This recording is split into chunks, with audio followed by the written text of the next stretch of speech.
Muito boa tarde, meus queridos e amados irmãos. Mais uma vez juntos nessa transmissão do nosso culto desde Torres Vedras, Portugal. E é uma alegria podermos estar juntos mais uma vez para esse tempo, não é? De estudo da palavra, de louvor a Deus, de oração também. E meu desejo, minha oração é que o Senhor esteja a abençoar imenso a sua vida, e que esse tempo seja de crescimento, seja, enfim, útil para a nossa vida cristã, para a nossa vida espiritual. Nós vamos orar então agora. Pai Santo, nós queremos te agradecer por estarmos mais uma vez a transmitir esse culto, Senhor Deus. Nós te louvamos pela ação do Senhor nas nossas vidas, pelas bênçãos que o Senhor tem nos concedido, e pelo privilégio de podermos partilhar a Tua Palavra, Senhor Deus, com todos aqueles que terão contato com esse vídeo, Pai, e que estão a nos acompanhar também, Senhor. Abençoa, Pai Santo, portanto, as nossas vidas, nos dá o crescimento na Tua Palavra, que Teu Espírito Santo possa estar a trabalhar em nós a cada dia, Senhor, nos tornando naquelas pessoas que Tu queres que sejamos, Senhor Deus, cada vez mais parecidos com o Mestre Jesus Cristo, Senhor. Abençoa, Deus, esse tempo que vamos ter, e mais uma vez eu te agradeço por todas as pessoas que estão já ligadas a nós, ó Deus, nesse momento de transmissão, Pai. Te louvamos por todas as bênçãos, é a oração que te faço, então, no nome do Senhor Jesus.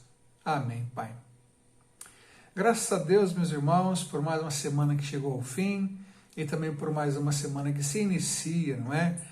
Que o Senhor possa abençoar essa nova semana, esse novo tempo nas nossas vidas, que o Senhor continue a proteger-nos de todo o mal e que continuemos confiantes no Senhor, na sua bondade, na sua misericórdia e na graça que Ele já nos revelou em Jesus Cristo.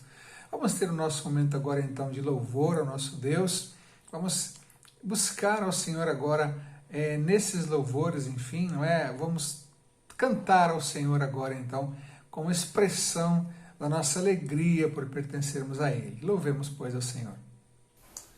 Boa tarde, queridos irmãos. Boa tarde. É um prazer estar convosco em mais esse culto e esperamos que Deus esteja conosco em tudo que formos fazer nesse momento, tanto as músicas como a reflexão que iremos ouvir, a nossa atitude perante o nosso Deus nesse culto, e que possamos prestá-lo com tudo que nós temos, né, com a nossa sinceridade, com a nossa razão, nosso coração, que seja um culto racional, um culto que agrade ao nosso Deus.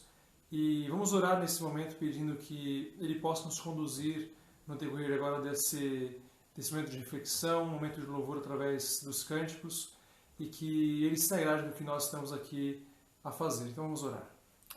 Oh Deus, muito obrigado, Senhor, por mais esse momento que Tu nos concedes, esse privilégio, Senhor, de podermos prestar um culto a Ti, Senhor.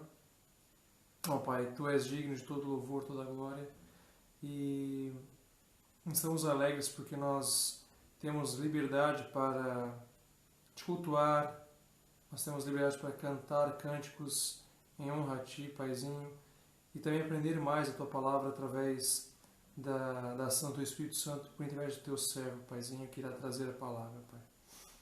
Muito obrigado, Senhor, porque Tu cuidas de nós, a Tua misericórdia é abundante em nossa vida, a Tua graça, Senhor, também. Obrigado porque Tu és muito bom para conosco, Senhor, tens nos sustentado até aqui, Pai. Então, estamos muito gratos por tudo que Tu faz em nossas vidas e ainda por aquilo que vais fazer, Pai. Abençoa esse momento, Senhor, agora de cânticos, também a palavra que iremos ouvir, para que fale o nosso coração, Pai, e que possamos aprender mais de Ti nessa tarde, Pai. Obrigado por tudo e é o que nós te pedimos e agradecemos no nome de Jesus. Amém. Amém.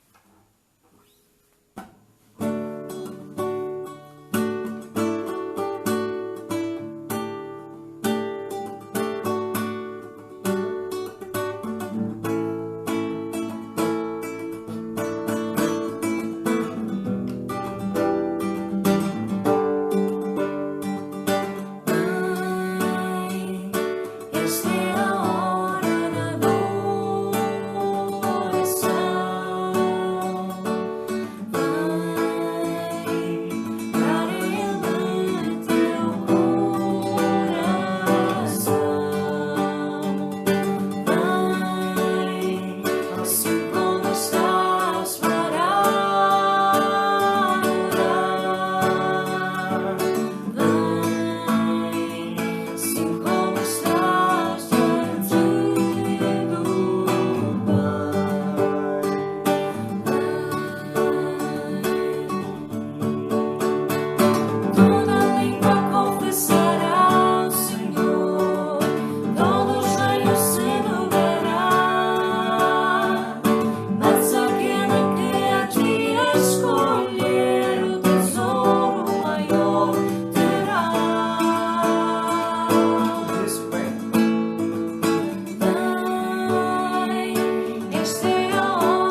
a pensar em tua perfeição. Então minha alma canta a ti, Senhor. Grandioso és tu, grandioso és tu. Então minha alma canta a ti, Senhor. Grandioso és tu, grandioso és tu.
graças a Deus, é bom podermos louvar ao Senhor, mas bom também é podermos saber que Ele ouve as nossas orações, que Ele está atento àquilo que nós falamos com Ele, através, então, daqueles momentos de oração que podemos ter.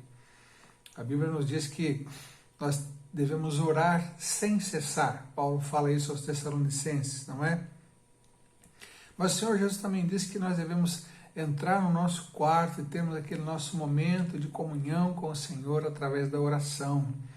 E quando Ele diz, entra no teu quarto, ali em Mateus capítulo 6, Ele estava a se referir a um quarto que existia nas casas, que era o quarto onde se guardavam os mantimentos, que não tinha janela e cuja porta era trancada. Isso para fazer um contraste com o desejo dos fariseus em mostrar a sua religiosidade nas suas orações públicas, nas esquinas e tudo mais. E é precisamente nisso que vamos pensar hoje, sobre a oração, sobre como nós devemos nos recorrer a Deus, não é? E como devemos orar, então. E ninguém melhor do que o próprio Senhor Jesus para nos ensinar isso. Então, o texto que vamos usar hoje para a nossa meditação é Mateus capítulo 6, versos de 9 a 13, que é aquela que nós conhecemos como a oração dominical ou a oração do Pai Nosso, não é? É um texto bastante importante, bastante rico. Penso eu que seja o texto bíblico mais conhecido e mais decorado de toda a cristandade, não é? Porque se transformou numa oração repetitiva. Vamos dizer que não foi esse o objetivo de Jesus, enfim, mas transformou-se numa oração, mais uma reza do que propriamente uma oração. Mas o que ela traz em termos de conteúdo para nos ensinar é muito importante e é muito profundo. Portanto, vamos ler o texto bíblico, Mateus capítulo 6, versos de 9 a 13, e lemos assim na versão Almeida 21. Portanto, vós orareis assim: Pai nosso que estás nos céus, santificado seja o teu nome, venha o teu reino, seja feita a tua vontade, assim na terra como no céu. O pão nosso de cada dia nos dá hoje, e perdoa-nos as nossas dívidas, ou ofensas, pecados, assim como nós perdoamos aos nossos devedores. E não nos induzas à tentação, mas livra-nos do mal, porque teu é o reino, e o poder, e a glória para sempre. Amém. Jesus então está aqui a ensinar os seus discípulos a orarem, não é? Lucas, quando registra isso lá no capítulo 11 de Lucas, ele diz que os discípulos pediram a Jesus que os ensinassem a orar, assim como João ensinou os seus discípulos também a orarem. No texto que acabamos de ler, Mateus coloca esse momento dentro do Sermão do Monte, onde Jesus está a ensinar os seus discípulos sobre a oração, onde ele fala sobre aquele momento de intimidade com Deus através da oração no seu aposento, no seu quarto, não é? E Jesus, de qualquer forma, está aqui, então, a ensinar os seus discípulos, e ele não vai ensinar apenas um agrupado de palavras a serem repetidas, mas muito mais do que isso, vai ensinar alguns, ou fazê-los lembrar de alguns princípios essenciais para a oração. E o propósito da oração, então, agora já refletindo sobre isso, sobre esse texto, não é? É glorificar o nome de Deus e pedir a sua ajuda para realizar a sua própria vontade na terra, não é? E essa oração, então, não começa com os nossos interesses pessoais, mas sim com os interesses de Deus. Então, o nome de Deus, o seu reino e a sua vontade. E nas palavras de um comentador, a oração é um instrumento poderoso não para realizar a vontade do homem no céu, mas para realizar a vontade de Deus na terra. E é muito importante nós refletirmos sobre isso.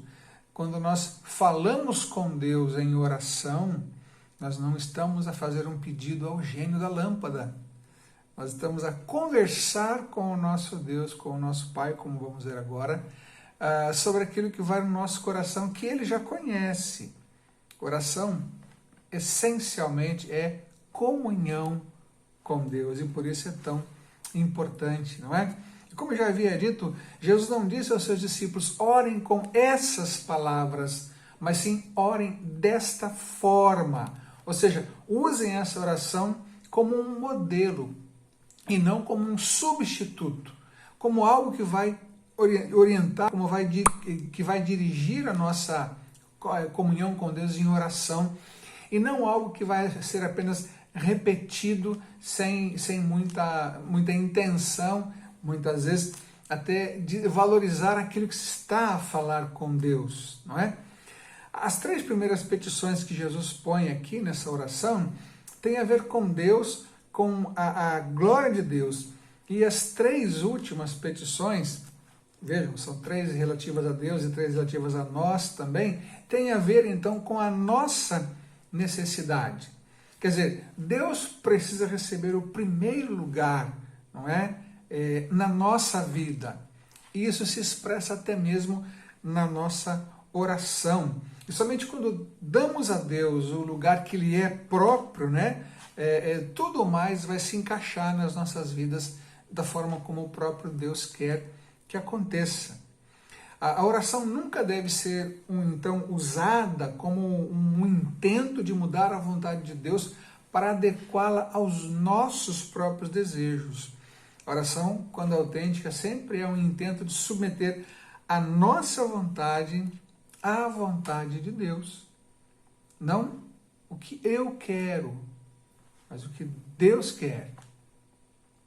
É interessante pensarmos no que nós precisamos é que deve ser levado a Deus, não é? Porque Ele sabe do que nós precisamos e vai atender a nossa real necessidade. Porque muitas vezes também achamos que precisamos e não precisamos coisa nenhuma.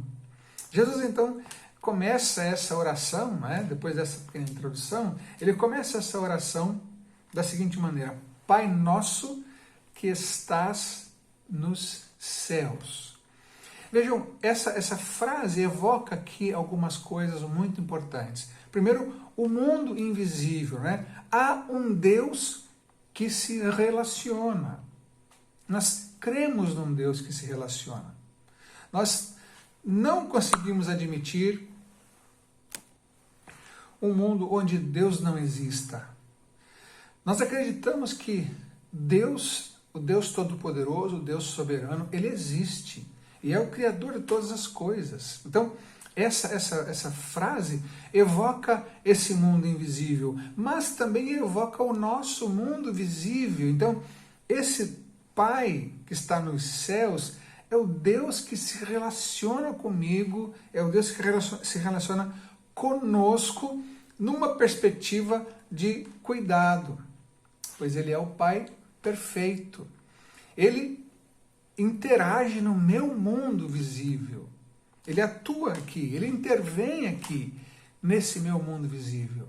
E é por isso que eu posso falar com ele, esse Deus Pai, esse Pai nosso que está nos céus, não é? Também no sentido de domínio, no sentido de soberania, ele também intervém no meu mundo visível. Essa frase também evoca então relacionamentos, porque é o nosso Pai. E vejam aqui, essa palavra Pai deve ser pensada num sentido de perfeição.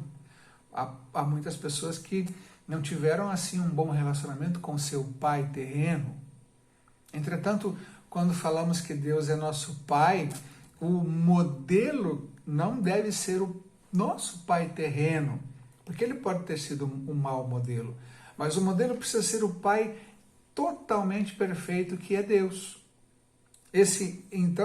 Essa frase então também evoca esses relacionamentos, porque a própria oração está toda na primeira pessoa do plural, tanto que é uma oração comunitária, não é? Então, evoca os relacionamentos porque esse Deus ou esse Pai é o nosso Pai. E também evoca o meu mundo interior. É o Pai com quem eu falo e que me vê profundamente. Pai nosso que estás nos céus.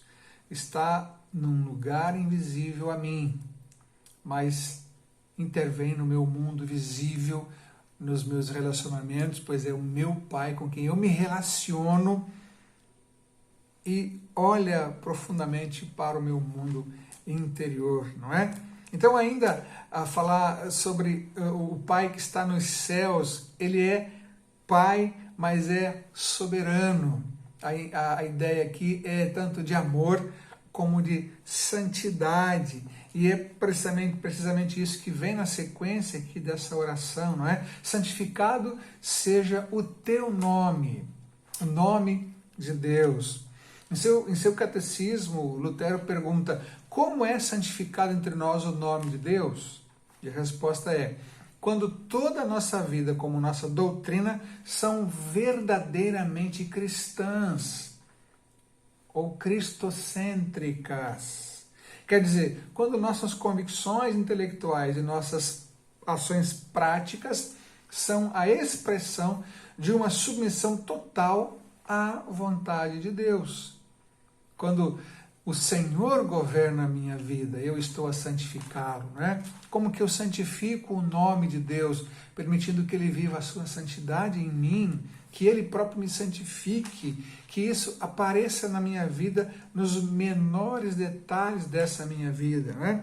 Portanto, quando dizemos santificado seja o teu nome, queremos significar faze-nos capazes de dar a Ti o lugar único que a Tua natureza e caráter merecem e exigem. A petição que levamos a Deus é para que Ele nos capacite a lhe dar o único lugar que, por sua natureza, Ele deve ocupar nas nossas vidas. Então, percebam, não são apenas palavras lançadas ao léu, mas são princípios essenciais para a nossa vida cristã que o Senhor Jesus estava ali a ensinar. Até porque, um pouquinho antes, ele disse que na nossa oração nós não devemos usar de vãs repetições, né? Ou de palavras repetidas à exaustão, como mantras. Não, ele está aqui a ensinar princípios profundos de oração, entendendo que oração é relacionamento com Deus. Então, quando pedimos que o nome de Deus seja santificado, é isso que nós acabamos de dizer que deve acontecer, não é? Também ele diz: venha o teu reino e seja feita a tua vontade. Vamos perceber que essa frase tem uma estreita ligação com o que ele vai falar abaixo, quando diz que devemos pedir o pão de cada dia, o perdão dos pecados e o livramento das tentações, é que não nos deixe cair em tentações. Isso está muito ligado a essa frase: venha o teu reino e seja feita a tua vontade. Então, a segunda parte dessa nossa oração, que se ocupa das nossas necessidades e carências, na verdade, vai se ocupar de 3 necessidades essenciais do ser humano. Necessidades materiais, necessidades emocionais e necessidades espirituais. Então, e das 3 esferas também do tempo nas quais o homem se move. Então, em primeiro lugar, pede pão, ou seja, aquilo de que necessito para o sustento material da vida. Isso elevado ao trono de Deus, deste modo, eleva ao trono de Deus as minhas necessidades do presente. Porque ele fala: o pão nosso de cada dia nos dá hoje. É a minha necessidade de agora, de hoje, do meu presente, é que eu levo a Deus. Não há nenhum problema em sermos previdentes quanto ao amanhã. Não é isso. Mas Jesus ensina também no Sermão do Monte que nós devemos nos preocupar com o hoje, não é? Basta cada dia o seu mal. Quer dizer, isso nos livra da ansiedade. E está claro que o pedido aqui tem a ver com isso. O pão nosso de cada dia nos dá hoje. É a confiança de que o Senhor vai providenciar a nossa necessidade diária. O nosso presente, então, sendo levado a Deus. O que eu estou a viver hoje, eu quero que realmente Deus esteja a intervir. não é? Nesse meu presente. Eu quero levar esse meu presente a Ele. Eu quero viver o meu hoje, esse dia de hoje, na presença de Deus. Por isso eu peço, então, o meu pão cotidiano, o meu sustento cotidiano.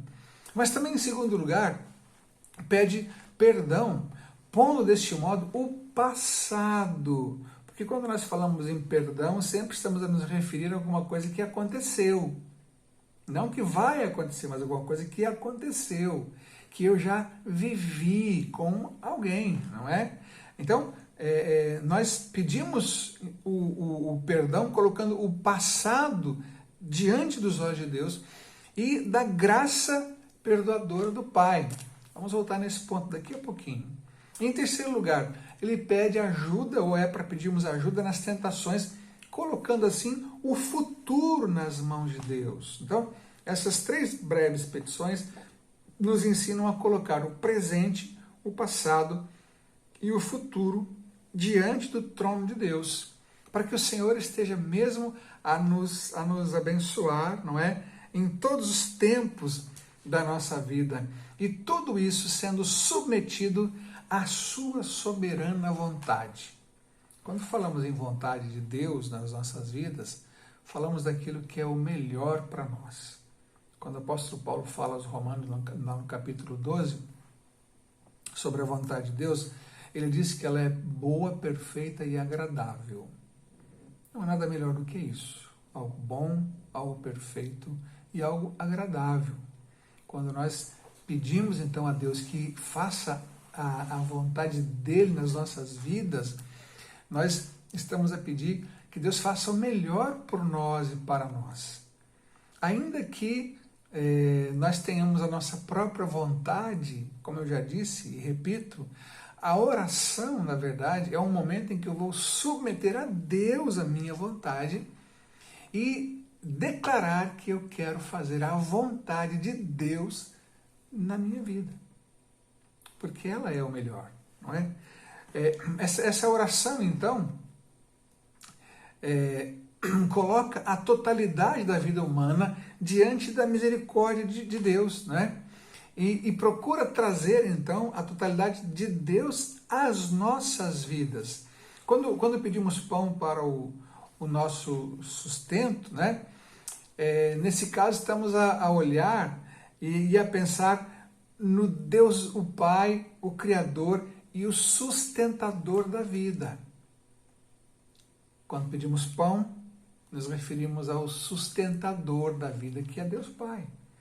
Mas quando pedimos perdão, essa petição nos leva diretamente a Deus Filho, Jesus Cristo, o Salvador e Redentor, que morreu na cruz para nos perdoar os pecados.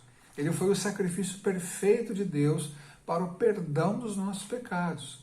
Então, quando falamos sobre perdão, o foco é Deus Filho. E quando pedimos ajuda nas tentações futuras, isso nos leva a pensar então em Deus Espírito Santo, não é? O Consolador, o Fortalecedor, o Iluminador, o Guia e Guardião do nosso caminho. Ele é que vai também nos sustentar diante das tentações. E é tão importante nós entendermos esse nosso relacionamento com esse Deus triuno, não é? Deus Pai, Deus Filho e Deus Espírito Santo. Quando falamos com Deus, falamos com o Deus triuno.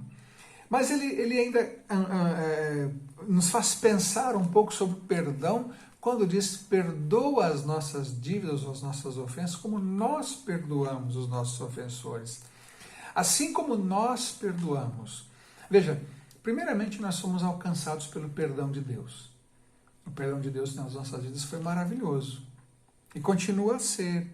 Porque houve o perdão inicial lá no momento da nossa conversão, né? E quando Jesus perdoa os nossos pecados passados. E cada vez que nós voltarmos a cair em pecado, é claro que o crente deve encarar isso como uma tragédia, mas estamos ainda sujeitos porque, salvos, nós fomos libertos do domínio do pecado mas não da presença dele. Quando formos glorificados, seremos libertos, então, tanto do domínio quanto da presença, não é? Mas ainda estamos sujeitos a isso. E precisamos entender que cada vez que nós pecamos, nós devemos confessar o nosso pecado e nós seremos perdoados pelo Senhor Jesus Cristo, que é o nosso Salvador, o nosso Redentor e o nosso Perdoador. Agora, quando eu digo que eu peço perdão a Deus, como eu perdoo, quer dizer, eu estou aqui, eu devo refletir sobre essa questão do quanto e de como eu perdoo. Porque será uma tremenda hipocrisia pedir perdão a Deus sem, de fato, exercer o perdão para as pessoas que erraram, que pecaram contra mim. Algumas vezes nós resistimos em perdoar. Mas, se nós já fomos perdoados por Deus, nós precisamos também conceder o perdão, não é? O perdão aqui, então, não como mera tolerância ao erro, não como mera inclusão da pessoa de novo na vida, não é? Como se nada tivesse acontecido. Não é uma indiferença àquilo que ela fez, não é fingir que nada aconteceu, não é levar o mal a sério, mas é levar sim aquele mal recebido a sério, porém agir como Deus agiu conosco, como Cristo agiu conosco em relação ao nosso pecado, não é? Dando o nome real ao mal, reconhecendo o mal que aquela ação causou e que é objeto do perdão, e não jamais temer tratar o mal e retomar um relacionamento adequado com o ofensor. Significa que nós decidimos em nossa mente que não permitiremos que o mal determine o tipo de pessoas que seremos. O perdão é isso, eu me livro daquela ofensa porque eu perdoo aquela ofensa, aquele ofensor, não é? Especialmente aquele ofensor, eu tiro dele, eu o liberto daquela dívida, assim como o Senhor Jesus fez comigo, não é? Quando me perdoou, quando pagou o preço para o perdão lá na cruz para mim. Então eu liberto o ofensor dessa dívida, mas eu me livro também do fardo que pesava sobre mim, uma vez que a falta de perdão gera amargura, gera tristeza que pode ser arrastada ao longo da vida. E é o que Jesus está aqui a dizer, a falar sobre perdão nessa breve oração, é fundamental. Nós realmente precisamos perdoar, porque também essa é a vontade de Deus para conosco, não é? Paulo fala isso aos Efésios, em outros lugares também no Novo Testamento nós lemos isso, não é? Nós entendemos essa importância que a palavra de Deus dá ao perdão. Uma vez que fomos perdoados, precisamos perdoar. E uma coisa é trazermos isso para a nossa vida, e outra coisa é apenas repetir isso numa oração. Tanto que Jesus está aqui a ensinar princípios, maneira de viver, forma de se relacionar com Deus adequada, não é? E também com as pessoas. Ele diz também que nessa oração precisamos pedir que o Senhor não nos deixe cair em tentação. Já falei que isso tem ligação ali com o Espírito Santo, não é? Mas é uma declaração que Deus, na sua providência, nos poupará de tentações desnecessárias. As tentações muitas vezes servem para nos fazer crescer. Lembrem-se que uma tentação ainda não é pecado. Pecado é cair na tentação. E se formos bem treinados pelo Senhor, se formos bem orientados pela palavra, nós seremos cada vez mais resistentes às tentações e, consequentemente, cairemos muito menos em pecados, não é? E, por final, aqui, a última frase começa com: mas livra-nos do mal, livra-nos do mal, livra-nos do maligno. E é muito interessante refletirmos também sobre essa frase, entendendo que o mal está ao nosso redor. João fala lá em 1 João 5,19 que o mundo jaz no maligno. Quer dizer, o maligno, de certa forma, domina o mundo em que nós estamos, né? Por vezes, coisas más são disfarçadas de coisas boas. E aí, então, nos lembramos de Isaías 5:20, que diz: ai dos que ao mal chamam bem e ao bem mal, que faz na escuridade luz e da luz escuridade, põe o amargo por doce e o doce por amargo. O mal age dessa forma, o maligno implementa cada vez mais essa ideia. Quando eu digo maligno, estou aqui a me referir a Satanás, que é assim também apresentado na palavra de Deus, né? Então, ele fomenta essa ideia, ele tenta trocar e apresentar o mal como se fosse coisa boa. E de fato isso não é verdade, não é?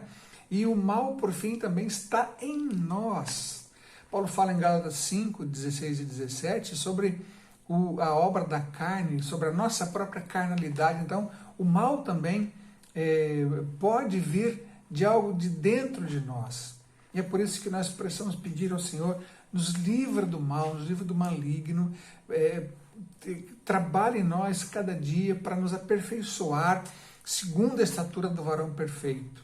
E a oração termina, essa versão de Mateus traz aquilo que é chamado de uma doxologia, que é o final assim dessa oração, que na verdade é uma citação ou uma interpolação de 1 Crônicas 29:11, e é interessante ler esse verso: ó Senhor, tua é a grandeza e o poder, a glória, a vitória e a majestade, porque tudo quanto há no céu e na terra é teu. Ó Senhor, o reino é teu e tu te exaltaste como chefe sobre todos. Então, porque teu é o poder e a glória para sempre, né? É assim uma frase parecida com essa de 1 Crônicas 29:11, por isso que é dito que essa é uma interpolação ou uma inserção desse texto de Crônicas aqui com alguma pequena alteração. Jesus então ensina os seus discípulos dessa forma, talvez com o intuito, não é, de fortalecer ainda muito mais a vida deles ali com o Senhor Jesus, ensinando a eles princípios essenciais, não só para a oração, como para a vida, como para a sua vida cristã. E é isso que ele quer também para nós, não é? Quando pensarmos então em oração, temos que nos lembrar que oração é relacionamento com Deus. E Jesus aqui ensina então esses princípios. Deus precisa ocupar nas nossas vidas o seu lugar, um lugar de proeminência. Jesus tem que estar no centro de nossas vidas, no trono do nosso coração, para que as demais coisas, né, tanto no nosso presente quanto no nosso passado e no nosso futuro, corram conforme a vontade soberana de Deus, que é o Deus Todo-Poderoso, que é o Senhor que providenciou perdão para nós, que nos providencia condições, nos dá condições para vencermos as tentações e que nos dá o sustento de cada dia. Por mais que algumas pessoas pensem assim, não, meu sustento vem do meu trabalho, mas se por acaso o Senhor Deus fechar ali a torneirinha do oxigênio, ninguém vai para o trabalho no dia seguinte, não é verdade? Então sim, o Senhor nos dá o sustento diário, o Senhor perdoa os nossos pecados e nos ensina também a sermos perdoadores, porque o Senhor é o nosso Pai que se preocupa conosco, o nosso Pai amado, né, que está nos céus em posição de comando, sim, mas também está muito perto de nós. Jesus disse lá no final de Mateus: e eis que estou convosco todos os dias até a consumação dos séculos. Por isso, presença constante, por isso, acesso constante e diário através da oração. Vivemos tempos em que precisamos muito estar em comunhão com o nosso Deus. A oração é fundamental. A oração como relacionamento é essencial e indispensável para a nossa vida cristã. Que Deus possa abençoar a sua vida, que continuemos em comunhão com o nosso Pai, que está no céu, mas também que está aqui conosco, né? Que está em nós, porque o Espírito Santo habita todo aquele que já entregou sua vida a Jesus Cristo. Vamos orar? Obrigado por podermos falar com o Senhor. Obrigado porque temos acesso ao Senhor. Obrigado porque esse acesso foi nos dado porque Jesus Cristo, quando morreu na cruz, rompeu o véu do templo de alto a baixo. Que nós agora então temos acesso ao nosso Pai do céu, que está tão perto, que é tão perceptível às nossas vidas. Muito obrigado, Senhor Deus. Continua a nos abençoar, continua a nos providenciar o sustento diário, continua a nos perdoar e nos ensinar a perdoar, continua então a nos livrar também das tentações, mas quando elas vierem, a Deus, que nós possamos estar fortalecidos pelo Teu Espírito Santo para sermos resistentes. Abençoa os meus irmãos, abençoa todos aqueles que são discípulos de Jesus e que vivem nesse mundo, para que possam apresentar esse Pai Celeste, que é tão próximo, que é acessível e que quer realmente salvar e transformar vidas.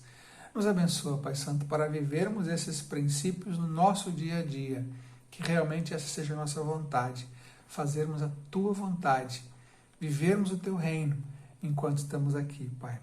Te agradeço por todas as bênçãos, continua, portanto, a nos abençoar, é o que nós pedimos, e o fazemos em nome do Senhor Jesus. Amém, Senhor Deus. Amém, meu querido, que Deus o abençoe poderosamente em mais uma semana, e se Deus nos permitir, estaremos juntos mais uma vez no próximo domingo às 18 horas, em nome de Jesus. Amém.